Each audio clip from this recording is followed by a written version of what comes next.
la parole est à Monsieur Pierre Lellouche.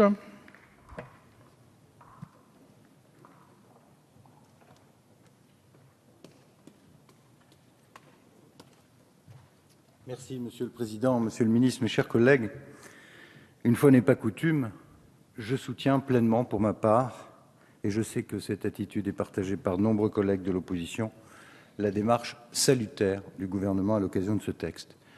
Lorsque l'essentiel est en jeu, à savoir la défense de la nation et la protection de la sécurité des Français, nos différences de sensibilité politique, les affrontements politiciens n'ont simplement plus leur place. Seule s'impose, comme il y a un siècle, ici même, l'union sacrée de toute la représentation nationale, de tous les républicains, face à ce qu'il faut bien appeler une guerre qui nous est imposée par une frange fanatique du monde musulman, décidée, en instrumentalisant la religion, à entraîner le monde tout entier dans un conflit de civilisation aux conséquences potentiellement apocalyptiques. La première vertu de votre texte, Monsieur le Ministre, c'est précisément de marquer cette prise de conscience devant nos concitoyens du péril auquel nous sommes désormais confrontés. Dans son histoire récente, la France avait, comme bien d'autres nations, souvent été exposée au terrorisme. Attentats de la rue de Rennes, Saint-Michel, du Capitole, détournements et destruction d'avions, prise d'otages, la liste est longue, très longue, de ces actes de terreur commis au nom soit de guerre de libération, Palestine, Kurdistan, de revendications indépendantistes, d'idéaux révolutionnaires, je pense à Action directe, voire de terrorisme d'État, la Libye, de Kadhafi ou l'Iran.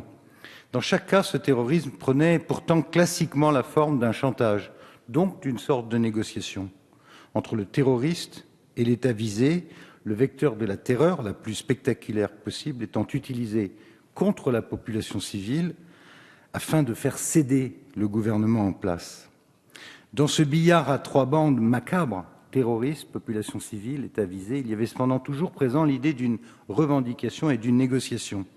Avec l'État islamique, ou pour reprendre la formule de Laurent Fabius, avec les égorgeurs de Daesh, avec les attentats de Toulouse et de Bruxelles, avec la présence d'un millier de citoyens français actuellement au combat en Syrie et en Irak au nom du djihad, avec cette violence et ce fanatisme sans précédent, nous avons en fait changé de monde.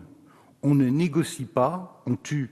On ne cherche pas à gagner ou même à sauver sa vie, on souhaite la mort dans un combat joyeux contre un monde décadent, l'Occident infidèle bien sûr, mais même les mauvais musulmans, jusqu'à ce que le califat règne sur la terre et impose à tous la pureté de la charia. Il nous faut prendre conscience que nous n'en sommes qu'au début de cette guerre, une guerre dont l'arrière-plan n'est autre que l'implosion de l'ordre géopolitique de l'ensemble du Moyen-Orient et au-delà de la totalité du monde arabo-musulman. Implosion des frontières tout d'abord. Après les Balkans dans les années 90, c'est aujourd'hui au tour du Proche-Orient, dessiné par la France et l'Angleterre, il y a un siècle, sur les dépouilles de l'Empire ottoman, d'imploser sur nos yeux. Syrie, Irak, Kurdistan menacent d'entraîner d'autres États fragiles, Liban, Jordanie, États arabes du Golfe. Et ne vous trompez pas, l'objectif de ces gens, c'est Médine et la Mecque et le pétrole qui va avec. Implosion aussi des régimes arabes confrontés depuis le printemps tunisien, à la soif de dignité, à l'envie de sortir enfin de la misère et de l'échec. Face à cette immense secousse tellurique, le vide, l'ordre de Yalta, qui après Suez avait succédé à celui des anciennes puissances coloniales, cet ordre-là est mort avec la fin de la guerre froide. Quant à la Pax Americana, qui s'en est suivie, au moment unipolaire américain, il s'est définitivement enlisé depuis 13 ans dans les guerres d'Afghanistan et d'Irak. En Syrie, face à la Russie alliée de l'Iran et du régime syrien, l'Occident, après avoir hésité, a finalement préféré sous-traiter aux puissances régionales, la Turquie et les États du Golfe, qui ont eux-mêmes donné naissance à ce monstre appelé État islamique. En Libye, l'intervention française, franco-britannique, a involontairement entraîné le chaos que l'on sait à l'intérieur du pays et un véritable flot d'armement venu nourrir d'autres foyers djihadistes au Mali, dans l'ensemble de la bande sahélo-saharienne et jusqu'au Nigeria. Entre intervention militaire et non-intervention, entre livraison d'armes et frappes aériennes, entre la menace de bombarder El-Assad hier et ses ennemis djihadistes aujourd'hui, entre le choix d'isoler l'Iran et le besoin de s'appuyer sur lui aujourd'hui, l'Occident cherche en vain une stratégie face à une menace qui ne cesse, elle aussi, de muter, de se déplacer du Moyen-Orient au Sahel et jusqu'à l'Afrique noire. Voilà pourquoi, mes chers collègues, Cette guerre n'en est qu'à ses débuts. Mais ce qui la rend plus immédiate encore pour nous, c'est qu'elle trouve son propre vivier chez nous, parmi ces Français soit issus de l'immigration, soit convertis à l'islam, et qui choisissent, en s'engageant dans cette guerre, de combattre leur propre pays. Disons-le clairement, de nous combattre. On tue des militaires français, eux-mêmes issus de l'immigration, pour l'exemple. On assassine une petite fille d'une balle dans la tête, à bout portant, parce que juive. On poste sur Facebook des vidéos de jeunes Français convertis ou issus de l'immigration, exhibant leurs kalachnikovs, leurs blessures, voire même une tête sanguinolente que l'on vient de trancher, invitant leurs amis, leurs familles à les rejoindre dans cette guerre joyeuse. Il faut voir, mes chers collègues, ces vidéos pour toucher du doigt cette violence extrême, ce fanatisme absolu et mesurer ce qui attend notre pays dans les mois et les années qui viennent lorsque ces terroristes-là reviendront chez nous. Lors d'une récente visite à Bagdad et Erbil avec certains collègues, nous avons pu mesurer les ravages causés par ces combattants du djihad. Les survivants, chrétiens, yézidis, musulmans, nous ont raconté les exécutions de masse, les viols, les ventes de femmes, la destruction systématique de tout ce qui n'est pas purement islamique. Ils sont 40 000 dans les rangs de l'armée islamique, dont 10 000 étrangers, et sur ces 10 000, 1 000 Français au moins. Cette armée est très bien équipée, elle est riche, elle dispose d'un vaste territoire, de centaines de millions de dollars, elle lève l'impôt et vend même du pétrole. Elle sait aussi, contrairement à Ben Laden, utiliser à plein les moyens de communication modernes, de l'Internet aux réseaux sociaux. Face à une menace d'une telle ampleur, dont je redis qu'elle ne fait que commencer, face aux ravages que cause cette propagande d'un type nouveau sur une partie de notre jeunesse, il était en effet plus que temps d'agir. Le texte qui nous est proposé aujourd'hui, on le comprend aisément, ne peut pas prétendre régler toutes les facettes d'un problème extrêmement complexe auquel nous sommes confrontés. Si l'appel djihadiste rencontre un tel écho chez nous, c'est qu'il révèle, Monsieur le Ministre, toute une série d'échecs majeurs de notre société depuis des décennies. Immigration subie et largement non contrôlée au niveau national comme au niveau européen. 100 000 clandestins en Italie seulement depuis le début de cette année, ce qui montre à quel point Schengen est dépassé. Échec du modèle français d'intégration, faiblesse insigne des instances musulmanes nationales, pourtant les mieux placées pour montrer en quoi la dérive djihadiste n'a rien à voir avec la pratique de la religion. Échec de notre politique carcérale, puisque nos prisons, avec Internet, sont devenues l'un des viviers de radicalisation et de recrutement.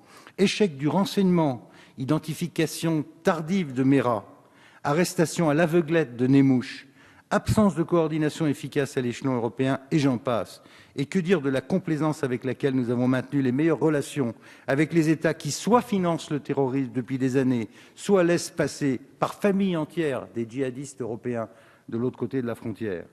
Nul doute que les mois et les années à venir nous donneront, hélas, l'occasion de revenir sur chacune de ces dimensions du problème auquel nous sommes confrontés.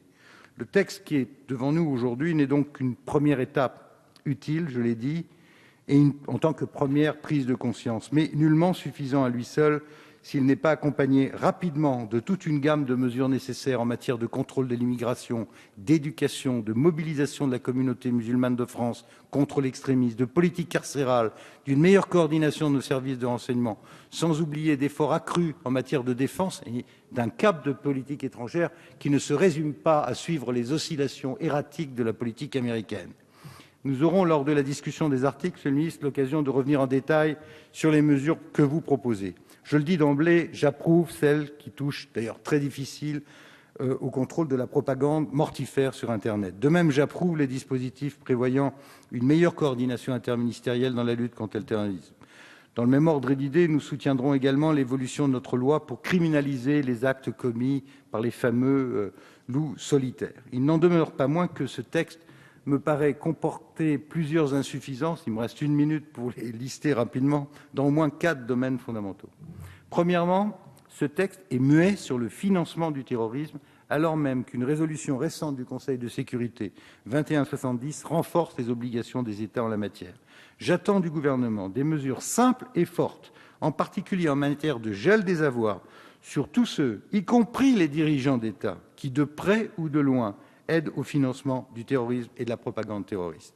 En second lieu, il me paraît indispensable, aussi bien à des fins pédagogiques que de dissuasion, de créer dans notre droit une prohibition claire et précise visant à interdire à tout citoyen français, sauf dans les conditions prévues par la loi, de porter des armes dans des conflits à l'étranger. Si l'on veut s'engager pour une cause que l'on juge nobles, soit on rejoint l'armée française, soit on s'engage dans une organisation humanitaire. Troisièmement, ce texte mériterait d'être plus précis et plus efficace pour empêcher le départ des candidats au djihad. La saisie des pièces d'identité doit être possible au moment du départ, assortie d'une interdiction de sortie du territoire et d'une assignation à résidence ou dans un centre de rétention. Et ces mesures, lorsqu'est démontrée l'intention de participer au combat terroriste, doivent s'accompagner de la perte immédiate des droits sociaux. Comment justifier que l'argent des contribuables serve à financer les candidats au djihad? Quatrièmement, et j'en termine, Monsieur le Président, de même, tout doit être fait pour empêcher le retour de ces terroristes, qui représentent autant de menaces mortelles, je pèse mes mots, contre nos concitoyens. Tel est le sens de la déchéance de la nationalité, mesure dont j'ai conscience de la gravité, que je propose d'introduire avec d'autres collègues dans notre droit pour tous ces Français qui combattent, Français entre guillemets, qui combattent au nom de l'État islamique. Qu'ont-ils de commun, en effet, ces égorgeurs avec notre pays, avec les valeurs qui fondent notre République? En choisissant ce djihad, ces Français-là, entre guillemets, actent leur sortie définitive de la communauté nationale. Pour ma part, je les invite formellement à rester là où ils sont aujourd'hui, en Irak et en Syrie, et si possible, à y trouver une mort de martyr qu'ils souhaitent.